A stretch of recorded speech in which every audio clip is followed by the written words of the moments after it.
Excited to announce that we have a guest speaker today. It's Justin Herald. Now, I very first saw Justin speak at a mortgage broker conference a number of years ago, and I was so inspired by Justin that when he reached out this week to say, you know, are you looking for any speakers? I'm like, yes, this week. So he's here today, which is amazing. So Justin does around 100 paid speaker events around Australia, and he's actually offered to speak to us for free. So we're very, very, very blessed to have you here. And introducing you, Justin, over to you, and we're looking forward to hearing whatever you've got to say. Thank you. G'day, how are you? Good. Supposed to be friendly. I 3 years ago my family and I moved up here, so this is the closest speaking job I've had in a very long time. It took me all of 3 minutes to drive here this morning. Thank you so much for allowing me to speak, I guess. I'm just going to talk about probably my first business and parts of my other businesses. I own 18 businesses now, and I'm the accidental business guy. So are there any startups in the room by any chance? Yeah. All right, so you're going to get a lot out of what I will talk about today, because I started my first business purely by accident. I know there's some people here that start their business because they want a better lifestyle, or they start their business because, I don't get this one, they want to be the master of their own destiny, whatever that is. I started a business purely and simply based upon one fact. My father is a minister, which I know you were probably thinking that when I got up here, and my dad was the head of the religion growing up. No dramas with any of that sort of stuff, but the problem being a minister's kid, there's someone in the church that always tells you how to live your life. And the problem I've got with that is I've got this rare disease that I speak before I think. And people would say to me when I was younger, Justin, you've got this problem in your life. And I'd say to them, look, you're sucking your own life. I'm not sure why you're telling me what to do. Which apparently you don't say that to ministers' wives, I learned pretty quickly. Anyway, 1995, I was 25 years old. A lady came up to me and said, Justin, you've got an attitude problem. I said, no, I don't. She said, you answer everyone back. I said, no, I don't. And she said, until you stop doing that, you're going to end up in the scrap heap of life. The only reason I started my first business, which was called Attitude, was I just wanted to piss this lady off in my father's church. That was my business plan. No more, no less. The only thing I passed the school was recess, so it wasn't one of those whole, business things. And there's people in the room that will understand this. Like, I started my business before the internet existed. Right, so back in those days, starting a business, number one, wasn't a thing you went out and did. Entrepreneur didn't actually even exist, the word. No one ever called them that. Bit of a wanky thing if you do. There was no business book. I'm not sure if anyone remembers this time. There was no business books. There was no how to start a business thing. The only one you could go to was the local government or the New South Wales government that will give you a flyer saying, here's how to start a business, written by some numbnut that never started a business. So that's sort of what I had. So all I wanted to do was upset the lady, and literally that's all I wanted to do. So when you start a business, as we all know, you've got to do research. So I went and did my research. Financial research was the first thing that I did. So I went to the ATM machine and put my key card in it. And at age 25, I had $1.25 in the bank, which you can't piss someone off with $1.25. So I rang up my brother Dean and I said, Dean, I need to borrow some money. He said, why? I said, pissing so-and-so off in Dad's church. He goes, all right, here's $50. So with that, I was filthy rich. Went and did my market research. I had a Mini back in those days. I had no petrol in the Mini, and I didn't want to use my working capital. I know the words now. My working capital for fuel. My parents gave me $5, and the old Minis, $5 gets you a very long way. And I had to work out how far would that $5 get me, how many printers are in that whole circumference, and that was my whole marketing research. There was one. And so I rang up Marty. Marty is one of my best mates, and we used to do nothing together. We were really good at it. I said, I'm starting a business today. He said, you know how? I said, not at all. He said, can I come along and watch then? I said, you can. The one thing I'm hoping that whenever I speak, and especially in front of small business owners, regardless of how long you've been in business for, I've been in business now for 30 years, you've got to have fun. Like, yeah, shit happens. I get that. You know, 5 years ago, someone licked a bat, right, and it threw us all up the wall, right? Not everything's going to be great. Not everything's going to be fantastic. Not everything's going to be bad. We've just got to enjoy the ride, because not only, especially because with Attitude, I had 180 staff. Like, those who've got staff understand. Like, you wake up thinking the day's going to be unreal, and someone else has got a problem in their personal life that then drags that into your sphere and all that sort of stuff. So yes, I know there's all shit that happens and all that sort of stuff, but we've got to try and have fun. There's a reason why we started our business. And it's not to be successful. Once again, that's a bit of a wanky thing. It's your reason. Your reason is your reason. There's no bad reason, right? Mine is still to upset this lady. It's fantastic. And she's still pissed off with me. I was asked to write it when I sold Attitude, which we won't get into that today, but when I sold Attitude, I was asked to write a book. And so I did. And it went bestseller globally, and it still is bestseller globally. That was 25 years ago, and I've written 8 books. The first book, I put this story in, and this lady rang my dad and said, I don't want him to talk about me in any of his books. She's in every one of my freaking books. She's the gift that keeps on giving, this lady. Anywho, so Marty and I drove out to this printer, and I walked in and said, mate, I'm wondering if you can be my printer. You know, there's an old saying in Australia, we've got here, but probably the world, but you know, there's that saying, you can't fit a square peg in a round hole. You can if you force it, right? And that is small business if you think about it. Not everything's going to fit perfectly, right? We're going to force the sucker sometimes. And it's not going to be perfect, it's not going to look pretty sometimes, but it's giving us momentum. So I couldn't afford this guy to say no, because realistically, and people never believe me how much this was the thing, I wanted to upset the lady. That's all I wanted to do. So I had to make this thing work. So the guy said, well, how much money do you have? I said, mate, I got $50. He said, well, you need 680 to do it. I said, well, if I had 680, I would have said to you, mate, I have 680.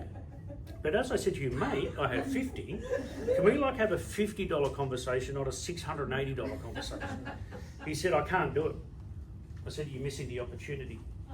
He said, what opportunity? I said, to make $50, it's a pretty simple conversation, mate. In the end, he said, I'll do it, but don't tell anyone. And I still remember saying to him, mate, no one's ever going to listen to me talk. Attitude originally started off as a slogan t-shirt company. Slogans such as, it's all about luck, just ask any loser. I don't have an attitude problem, you have a perception problem. My personal favourite, sarcasm is just another service I provide. Sold 3 of those shirts, got 4 made up, sold 3 of those shirts to 3 of my mates. One of them was my brother. And Dean said, I gave her $50, why do I have to pay you 20? I said, because I'm a businessman, Dean. I went to church the following Sunday, we all sat on the front row, we all walked in at the same time. This lady sat behind me and she was ticked off, because the one I wore was, I love my attitude problem. On the day, people come up and said 2 things that I wasn't expecting. In business, especially now, we need people to say stuff to us as business owners that we're not expecting. There's this theory at the moment, more so with younger business, I'm seeing, that they just want people to give them praise. I want you to give me critique. I want you to give me feedback, because that's the only thing I can then go and change. Telling me I'm unreal all the time doesn't enforce me to get out of my comfort zone. So people come up and said 2 things. Number 1, love your shirt, Justin. I said, thank you. Number 2, can I buy one? I hadn't thought that far ahead. I just wanted to upset this lady. So the only time I'll talk about figures is now, just to show you how it went. And I'm a massive believer in business on organic growth. Like, you can go and spend an absolute crap load of money at marketing, but if people aren't naturally coming to your business or naturally buying from you or naturally liking your business, then it's going to be a hard push. So my 3 shirts, I could make 6 shirts, so those 6 could make 12, 24, 48, 96, need a calculator for that. But that's the way that the business sort of went. First year's turnover started with the $50. First year's turnover was 2.5 million, second year was 5.5, 12.5, 22.5, 37.5. So it sort of went okay. The good thing about $37 million, besides the cars, I love cars, but besides the cars, it became a global brand. So now, wherever that lady goes on holidays, I'm pissing her off globally. It's fantastic. So anyway, so I didn't know I had a business then, and this is for the startups. Like, you're in that best part. Like, my favourite part of a business is startup, because shit goes everywhere. Like, I love that. my staff actually think that and tell people I created COVID because I love drama, right? So I just love drama. But that's what startup is. So I had no idea it was a business, but I just went with the flow. I started to sell to my mates. I started to sell to my mates of my mates and mates and mates and mates of my mates. And that's the way that I grew my business. It's the way I still grow businesses to this day. Right? And I'll get into and this is why I love your group, because referrals should be the underpinning part of every single one person's business. There's a swift shift at the moment to people going, oh no, it's overrated. We just need to go and spend money on marketing. Dumbest thing you could ever think of. Like, if you've got to have that groundswell of people. So selling to my mates and all that sort of stuff, and after a while I ran out of people that liked me, so I thought I can't sell to people that don't like me. So what do? I had a brilliant idea. I thought, hang on, there's shops out there that sell clothing. I sell clothing. I know it's brilliant, take it in, you can write that one down. I thought I need to go and see these people. So I decided, I used to live in Castle Hill in Sydney, I decided to go far enough away from my home suburb just in case it didn't work. I'm not sure if anyone else has ever done that, so no one knows I failed. So I drove over to a suburb in Sydney, walked into this surf shop, and this is the conversation I had. Walked up to the guy, said, mate, can I talk to you about my new brand, please? He goes, what's it called? I said, it's called Attitude. He goes, I've never heard of it. I said, you wouldn't have because I haven't told you about it. He goes, no one's asking for it. I said, they're not asking for it because they haven't heard of it. And if they haven't heard of it, why would they ask for it? And if they now ask for it and you haven't heard of it, you don't know what they're talking about when they actually ask for it. And he goes, there's no demand. I said, there's no demand because no one's freaking asking for it, mate. They're not asking for it because they've never heard of it. They haven't heard of it because it's not in your shop. It's not in your shop because you won't let me tell you about it. So how about I tell you about it? And you're going to ask me the one question, how many do I need to order? And I'm going to go, one shirt. And you're going to go, what, one? I'm going, yeah, just one. And you're going to probably order that one shirt. And when that one shirt is put into your whole shop, and he goes, well, there's no demand. I said, there's no demand because no one's asking for it. So when it goes into your shop, someone's going to come into your shop and say, do you have anything you have never heard of before? And you're going to go, oh, yes, I do. You're going to take them up to the back of your shop where no one could ever find my shirt. You're going to show them my t-shirt. They're going to go, love that. Can I buy that, please? And you're going to go, cha-ching, yes, you can. They're going to wear that shirt to their mate's barbecue. The mates are going to go, mate, I love that shirt. Where did you get that shirt from? And they're going to say, from your surf store. The mates 2 weeks later is going to come into your surf store and say, my mate bought a shirt from you a couple of weeks ago. Love it. Can I buy the same sort of shirt, please? Which is what we call demand, but we can't get to demand because you're an idiot and you won't let me tell you about it in the first place. You know what he said to me at the end of all of that? When does demand, come back and see me? Now, has anyone ever met an idiot? Yeah. Now, it's now illegal to hit people. I'm running for Prime Minister in the next election. This is more apt in Queensland. I'm one policy only. If you're in the right-hand lane of a freeway and you're not overtaking, you're going to jail, right? Just for PM. I've actually got a sub-clause to that too. If you're in a single lane, this is Queensland down pat, and you get to now the double lane where someone can overtake you and you speed up to not let the person be on. I'm creating a special island for you that no one can ever escape from. And just from a New South Wales person to Queenslanders, a red light means we stop. I'm not sure if anyone else has figured that out here in Queensland. It is terrible up here. I'm trying to teach one of our daughters at the moment, which I'm not the best person to do that, to drive. And she goes, oh, there's a red light. I said, do not believe that. Just wait. Someone's going to come through it. Anyway, I left that store all dejected because he said, come back and see me when someone... I'm thinking, what a stupid person. Like, I had no clue. So those in startup, there's going to be things that are sent to you that you go, that makes no sense. The reason it makes no sense is because it makes no sense sometimes. So I'm walking back to my car, doing the Muttley thing. Remember Muttley? I used to love Muttley. Have this whole throwdown with myself. Oh, success is basically easy, Justin. Having this whole thing. Get into my car.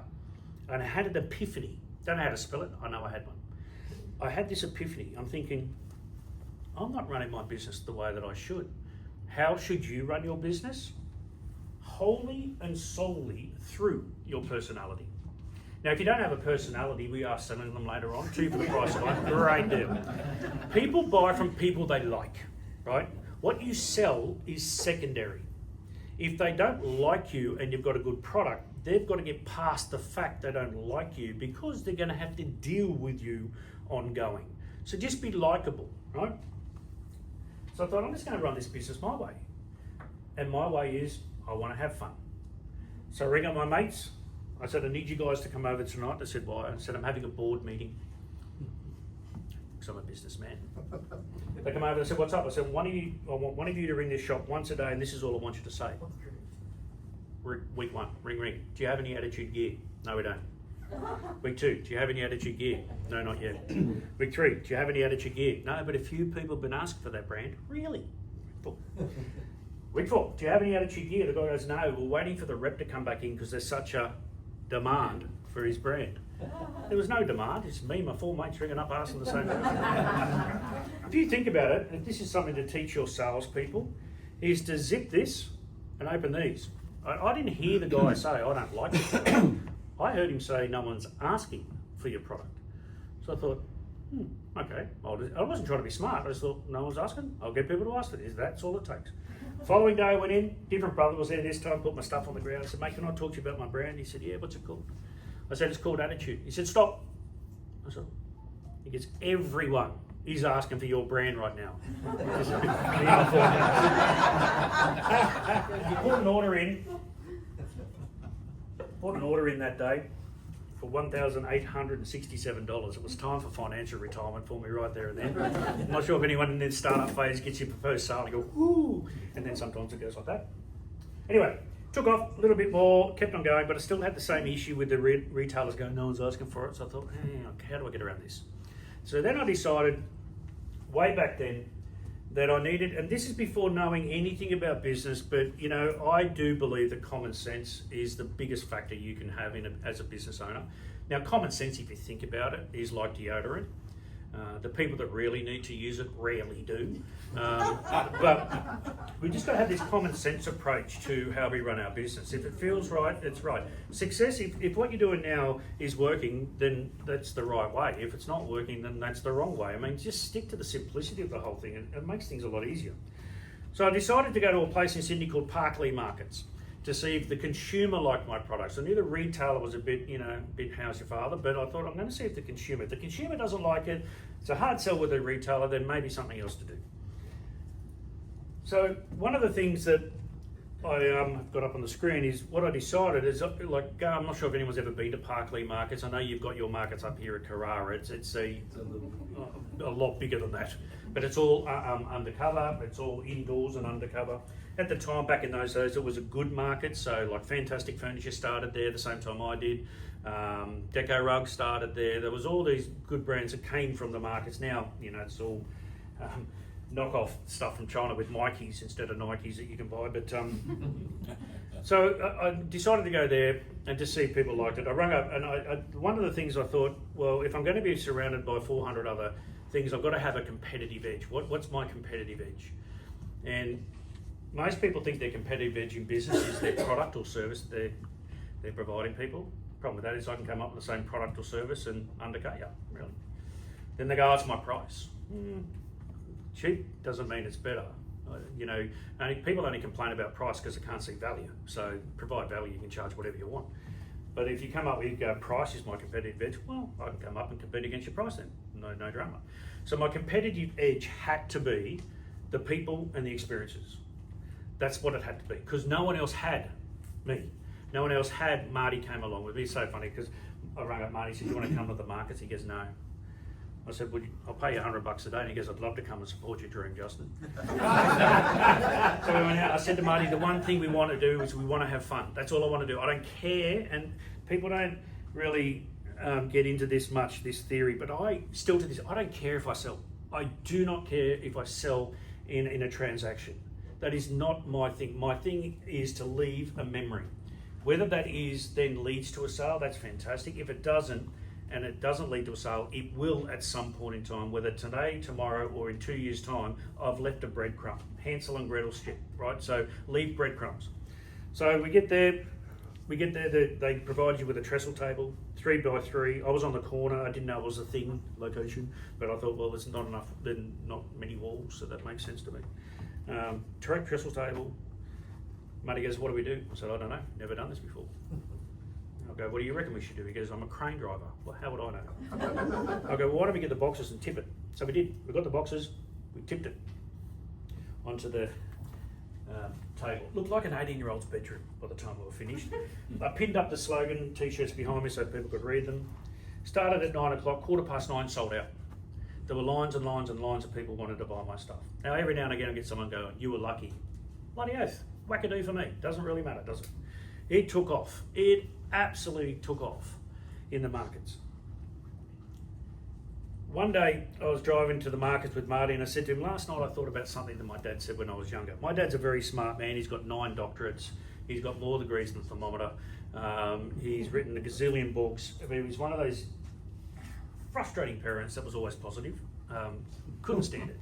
He'd come into I used to bunk with my brother. He'd come into our bedroom every morning and go, "Good morning, we've never had this day before." It's like, really? Do you want to have another one?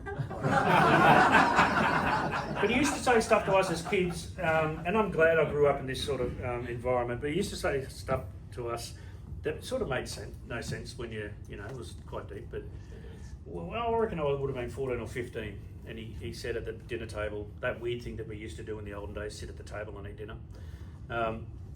If you want to be successful, learn from someone else's mistakes, don't make your own.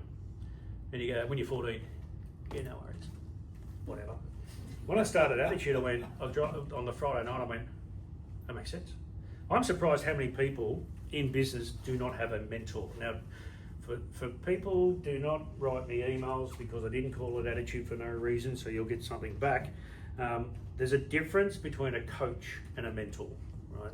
That's my personal opinion. Do not write to management because just don't. A mentor is someone that's done it, right? And so I get to the markets and I say to Marty, you go set up, I've got to go and find someone that's done this before so I can learn from their mistakes. So, and I've still got a mentor to this day. He's 30 years I've had him now. Harry Van Dyke is his name. He was the CEO of Philips. And so I needed to go to someone that could teach me how to run a big business when I was a small business. Right? I didn't need to go to someone that had great theory and had done a coaching course because I needed someone that lived the pain is what I wanted. So anyway, I said, mate, I'm going to find someone. So I walked around the markets, found this old bloke who'd been selling t-shirts for years. I said, mate, can I get some advice? He said, yep. He said, you're destined to fail.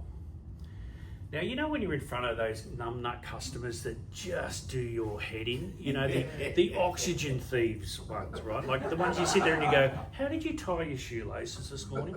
But you can't hit them. But in your head, this works. In your head, give them a mental headbutt. It makes you feel so much better. So anyway, he's going, you're going to fail. So I did that one. You just can't move your head too much because they know you've done it there. So anyway, I said, oh, why is that? He said, you're selling a fad.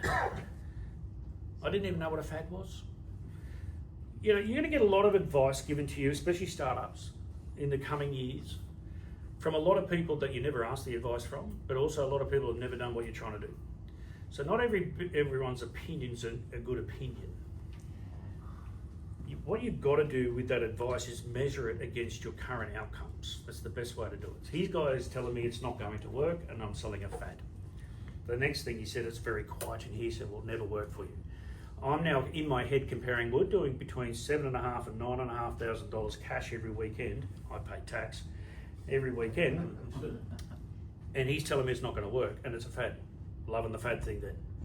So I realised pretty quickly that maybe his advice is not the one I need to listen to. So my father said when we were younger around advice is like eating fish. Sometimes you're going to get a bone, spit the bone out, keep eating the fish. So there's bits of parts of what people tell you might be good, some not so good. As he's talking to me, a whole heap of people started walking in. I said, here comes some people, customers, clients. He goes, I wouldn't serve them. I said, why not? He goes, they've got no shoes on. Anyone ever been to a market before? You just don't get dressed up, do you? And I said to him, I'll serve them. He goes, why would you serve them? I said, because I've got no shoes on. Didn't make sense to me. I was amazed at how many people prejudge, I find it a lot up here actually, prejudge their customers based upon how they look, dress or whatever. Now, as I was saying to the guys before, I'm dressed up here today. Like my wife is shocked I have a shirt on today. I love living on the coast. And so I don't get dressed up for anyone. My role as a human being is not to impress you as a business owner. to be really honest, and sorry, and this is the way I live, my role as a business owner is to impress you. And that's the way it works. So I walked past all these stands, went back to Marty and said, Marty, we're doing stuff different. He goes, what are we doing? I said, we're not going to sell anymore. He goes, what are you talking about? I said, we're not selling anymore. He goes, what are we doing? I said, we're actually going to create experiences for people. We're going to have fun with people. We're going to talk to people. We're not going to talk about the t-shirts. We're not going to lead with our product. He goes, well, how do we do it? I go, if they ask about our product, we'll talk about it. We're not going to do it. Let's just try this for the day. People came in and we did this weird thing. We engaged, right, with people. They loved it because no one else was doing it. Everyone else, and this is the problem with business today, everything seems to be a transactional approach. You only deal with people because you want their money. We deal with businesses because we know they want our money. There's nothing in return. Yes, we get the product, yes, we get the service, but what else can I get with that, please? And what you need to do on a daily basis is your customers are looking from your staff and you and yourself, one thing, they want you to have gas every single day. Yep, you have my permission. What they want you to have, they want you to give a shit. That's what they want. That's what they want. When they buy from you, or if they buy from you, that's entirely up to them. But when you actually give a shit, when they know that this is not a transaction, and it is a transaction, I understand that, but it's not done in a transactional way, then things will just take off. And it took off in the markets. People would come in and would spend, on average, 37 minutes in our 3x3 metre stand. Why? They were having fun. At the end of that, they'd go, oh, I spent a lot of time here, I should be buying something, shouldn't I? Really?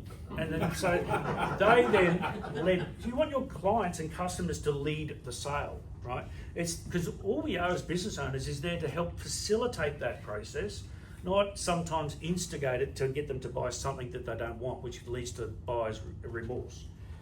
It took off in the markets. And the one thing that I coined a phrase this has got nothing really to do with anything. I was asked recently that if I was going to speak at a CPA Congress, I had to have a PowerPoint. I go, I don't do PowerPoints. So I just created something that's got nothing to do with what I'm talking about. So I filled their little void. So read away.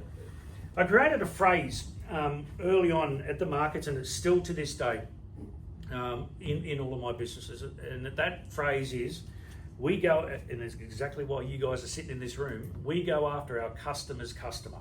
That is how we do business.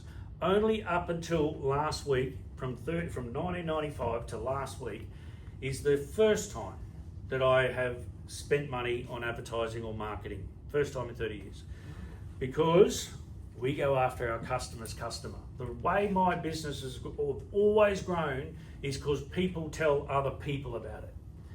And there's a market out there that most business owners never go after, and it makes sense why we don't, but they never go after. And that market is the market that will never buy from you. Makes no sense to a lot of people, but think about it. It's a massive market, right? That's my market, and it always has been my market. I'll give you the best example of this. About 4 years ago, I get this phone call, came in, because the main thing I do three main things really. I speak at conferences, which it's funny, I used to get in trouble for speaking at school, now I get paid for it. Speak at conferences, I've got customer culture with my staff and sales and service training, and then we've got Refer Us, which I'll talk a little bit about later on, my software system that's gone global. And so that's the thing that I do. And I'm sitting in my office, I get this phone call, and from a company saying, so-and-so, mentioned a name, referred you that you'd be a great speaker at our event. I said, okay, no worries. We had the conversation. I said, what's your fee? They said, oh, this is what we're willing to pay. I said, yeah, I could do that. All done. Got off the phone, I said to my wife, Renee, so-and-so just referred me. She goes, who's that? So I've got no idea. So I went through, like we all do, go through the emails, try and figure out that name. Couldn't find it.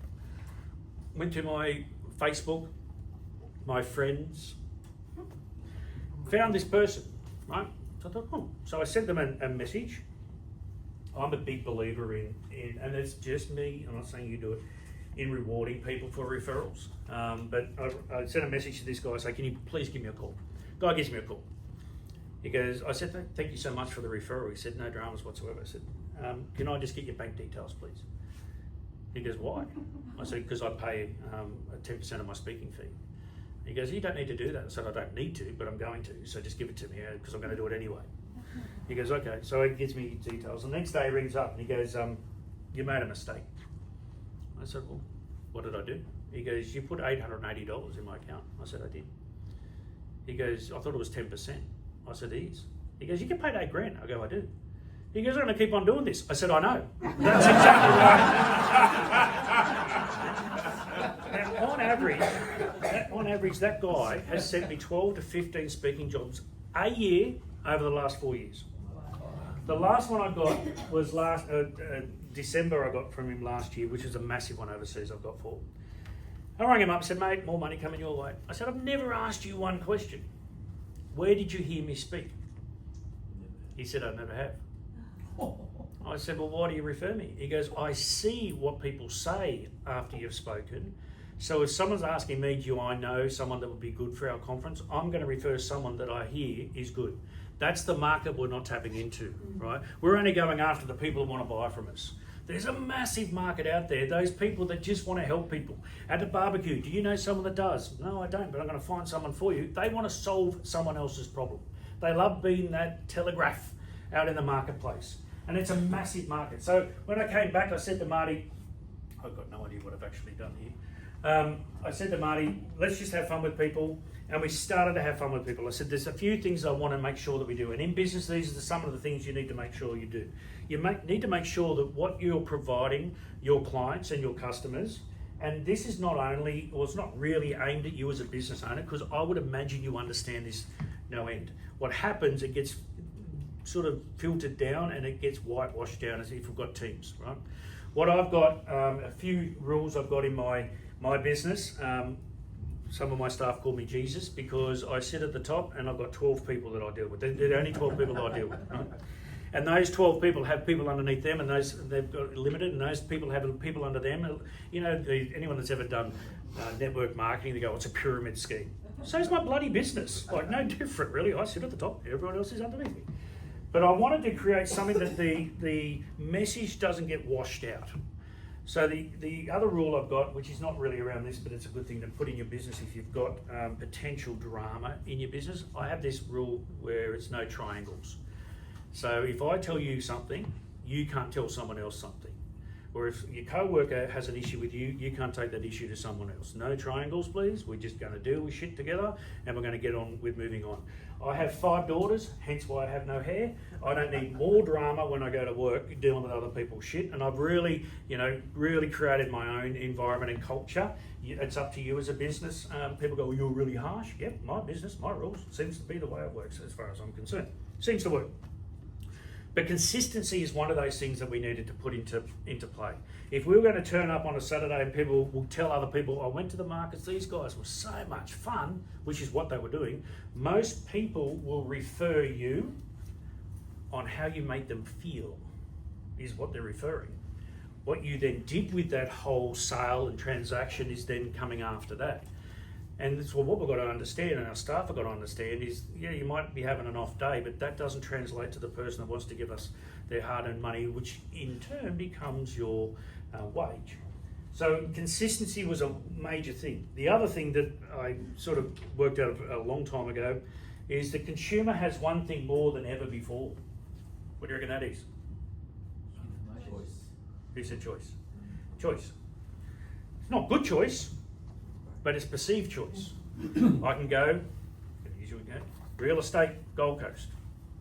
Shitloads of people that I can choose from. Every single one of them, it's got media just did an article on, stupidly out my mouth the other day, and they've done an article on it, on reviews. Everyone seems to, I've got great reviews. What do you freaking do? I do not believe any reviews at all. Sorry, I don't. That are there. You can buy reviews, right? And the reason I don't, because I've been to, won't be mentioning names, but I've been to some restaurants on reviews up here. You go, wow, it's going to be amazing. Worst freaking experience I've ever had. Right? So, for what I do rely on is what my mates, it's mates over marketing. Right? So that's what I rely on. And so I've got to remember what time I'm supposed to finish. Oh, look at that. It actually does suit with what I just said. So it's made, so you don't need a landing page if you've got people talking about you, which is exactly what this whole thing is. Every single business has raving fans. Every single business has people that love what they do. My question is, what are you doing to facilitate that? My business took off because people talked about it. Yes, I had a lot of media around. Apparently, starting a business with $50 is a thing back in those days. I didn't tell anyone because you can't pick up chicks when you've got $1.25 in the bank. But anyway, so the media did a lot of stuff, but I had to back up what the media was saying and all that sort of stuff as well. What happened with Attitude? I'll talk about this in a minute. What happened with Attitude? It became a global licensed brand. So I ended up owning the word Attitude globally under trademark. Any company that wanted to use the word on their any products needed to pay me a royalty, which was fantastic. And so Philips did Attitude stereos, that's how I met Harry, and TVs. Harley did Attitude Harleys in the States. We had Attitude, Holden did Attitude cars. There was 187 companies around the world that did Attitude products, with over 900 products under those 180 odd companies. And I got between 2 and 22.5% of their turnover of those products. Pretty cool. All because one stupid woman pissed me off. That's exactly how I got to that. Right. But the thing that's kept the businesses going is I've never let go that the person that's buying from me today is the person that is funding me to live. Right? And we all know that as business owners, we can't take our customers for granted because they're the ones that fund us to do what we need to do. What we've got to do, and if you've got staff, you really need to delve down. There's one statistic, if you ever actually suffer from insomnia, I've got the perfect website for you. The Bureau of Statistics website. But there was one a few years ago that was quite startling, that in the 4 years previous to that study done, there was a study done on how many people train their staff in Australia. 87% of staff, adult staff, had not been trained internally in their business for 5 years. We sometimes wonder, why are things not working? We've actually not fed down the culture that we actually want. My wife, I'm very proud of Renee, she owns a day spa and medi spa in Sydney, and called the Temple Skincare, won best day spa in Australia for the last 6 years. I mean, I taught her everything she knows, but her training is every 3 weeks. Staff training is every single 3 weeks. Why? Because the customers are wanting consistency when they walk through those doors. So if you're not doing staff training, I highly recommend it. Now, I just want to do this. I know you guys are a referral thing. I think referrals, not here, the referral process is done incorrectly, or it's antiquated now. I'm sitting at a barbecue, someone says, you know a good real estate agent. I go, oh, I do. When I get home, I'll send you all their details. That's how it normally happens, correct? Now, we keep drinking at that barbecue, which you guys do a lot up here. Keep drinking at that barbecue. I get home, totally forget about that conversation. Problem with that whole process, the real estate agent has no idea I've had the conversation at all. Referrals, if they're instant, you're in charge. I don't need my referrer. I get this all the time. People go, oh, I was talking to someone the other day at a conference and they said you speak for X amount. I go, no, I don't. Like, they've made up something and I've now got to unpack the incorrect information and repack it again. So I wanted to create something different, which I did. This is not a hard sell. The whole program costs you $375 a year, so it's not a hard sell. I just want to give businesses an easier way to actually get your people to refer for you. So I created Refer Us. What happens now? I'm sitting at the phone's over there. Sitting at the barbecue. Someone says, "Do you know a real estate agent?" Actually, I'm a referrer for one. I'm actually linked with them. Push on my phone. It sits on your home phone screen. It's not an app. It's a web app. Sits on your home screen. Pops open. I've got one field to fill in: name, phone number, email address. Straight away, email and details of the referrers straight to the business. At the same time, the business's details are straight to the person I've referred. So now there's none of that, I don't know what you're ringing for. They've asked for the information and I'm done. And it all sits on the system. It's on a whole CRM system. You can see who your referrers are, how much they're referred for you. When they're referred for you, you follow it up and it's all done. I really encourage you, if you want to get more referrals to your business, make it easier for people to send people your way. So I encourage you, if you want to have a look at referusnetwork.com, it's not a networking thing, we're not competing against this. This is just a platform to make the process a lot easier. I get on average about 10 through each week. Probably only 8 of them would be okay for me to actually do anything with. Some of them are just not relevant. But you've got to figure out, how do I get more people talking about my business? Yes, you can go online. Yes, you can get people raving and ranting about your business, all that. Just make it easy. Keep it simple for people to actually contact you. If you want us to show you through the system, as I said, it's only $375. Your referrers are free. There's no extra hidden cost. You won't be hit up with something after if you get too many or whatever. Everything else is free. I've deliberately done that because I'm all about small business growing. And for me, it's I've always created no-brainer prices. My speaking fee's not a no-brainer price, but everything else is always a no-brainer price for me, because it's just one of those things. You only need one referrer for the year, you've paid your system off. You can book a demo and I can show you through. I'm very much hands-on in all of my businesses. And I'll put up, if you want to contact me, that's how you contact me. I don't have, I'm different. I'll finish now, sorry, I'm going over. I don't have gatekeepers in my business. I can't stand gatekeepers in people's businesses when I can't talk to the person I need to talk to. People never believe me. I did spoke at a conference the other night, and it was 10 o'clock, I'm lying in bed, and all of a sudden my phone rings and the person goes, I just wanted to make sure you weren't bullshitting on stage. I went, no, I'm not bullshitting. If you ever ring any of my offices, the only person that's going to answer the phone is always me. The reason I do that is I do not want to disconnect myself from people who have actually helped me get to where I've got to in life, and I think I'm never going to forget where I've come from. So if you need me to show you through the system, no, I do no hard sell at all. But if you want another way to help you grow your business and make it easier for people, it absolutely works. It's global now. It's taken off massively around the world. But happy to do a walkthrough. You can book online on the system. Yeah, that'd be fantastic. Yeah. Huge. I really do appreciate the fact that you guys have turned up today. I mean, I know you sort of really had to, but I appreciate that you've allowed me to come and speak, and I hope I've given you some information that you can plug into your business. But just keep it simple and just have some fun. And I hope when I'm walking around in my board shorts and thongs around the local area, I get to see some of you and meet you again. But thank you so much for your time.